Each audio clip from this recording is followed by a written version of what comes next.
for patients that are candidates for surgery, we usually figure that out based on their CT scan and also on their desire or what their expectations of surgery are. We need to meet expectations with what we see on their CAT scan.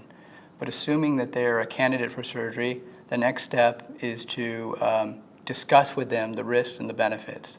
So the benefits are usually breathing better, less drainage. Performing surgery can help with asthma symptoms, and overall general health. People tend to sleep better, they have more energy, less fatigue. The side effects are fairly significant. I like to tell people we're operating in very expensive real estate. The sinuses are adjacent to your eyes, they're adjacent to the brain, and they're adjacent to very large blood vessels.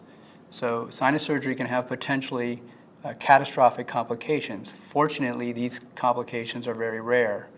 At times, we're actually in a specialty sinus clinic, we're actually fixing some of these issues for patients who experience these complications from other clinics.